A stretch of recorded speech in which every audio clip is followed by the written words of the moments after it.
ശ്രദ്ധിച്ച്, ഈ പ്ലെയിൻ്റെ ബലഹീനത എന്ന് വെച്ചാൽ പ്ലെയിന് റിവേഴ്സ് എടുക്കാൻ പ്രയാസമാണ്. റിവേഴ്സ് എടുക്കും, പക്ഷെ അത് പ്രയാസമാണ്.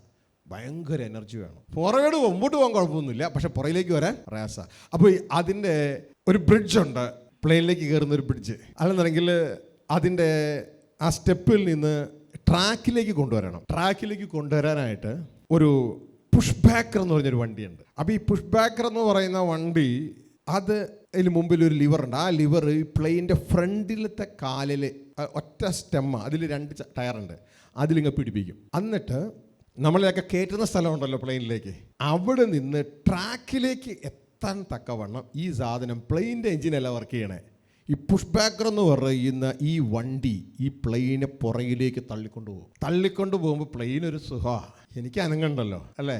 അത് കഴിഞ്ഞാലും അതൊരു ട്രാക്കിൻ്റെ ഭാഗത്ത് കൊണ്ട് എത്തിക്കഴിഞ്ഞാൽ പുഷ് ബാക്കർ പറയും ഗുഡ് ബൈ.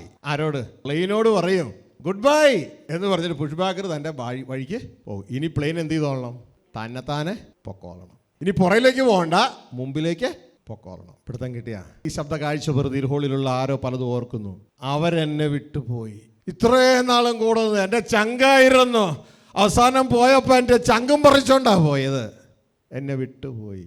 ദൈവം ഇതുപോലെ ചില പുഷ് ബാക്കറായിട്ട് ചിലർ നിൻ്റെ ജീവിതത്തിൽ വെച്ചതേ ഉള്ളൂ. പുഷ് ബാക്കറായിട്ട് ജീവിതത്തിൽ വെച്ചതാ. അത് അവരുടെ ജോലി കഴിയുമ്പോൾ അവർ വിട്ട് പോകും. അതോർത്ത് കരഞ്ഞുകൊണ്ടിരിക്കണ്ട, പകരം ഇനി നീ ഓടിക്കോ. നിന്നെ ട്രാക്കിൽ കൊണ്ടുവന്നാക്കാനാണ് ദൈവം അവരെ നിന്നോട് കൂടെ വെച്ചത്.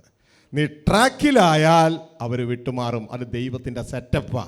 ഇനി നീ ഓടിക്കോളണം. റൺവേയിലെത്തിയില്ലേ, ഇനി ആർക്ക് വേണ്ടി ഓടണം? ഇനി ഭൂമിയിലല്ല, ഇനി ഭൂമിയിൽ ഓടി പറന്നുയരണം. ഇനി ഇത്രയും നാളും മനുഷ്യർക്ക് വേണ്ടി ഓടിയില്ലേ, ഇനിയെങ്കിലും നിന്നെ സൃഷ്ടിച്ച സൃഷ്ടാവിന് വേണ്ടി ഓടുക.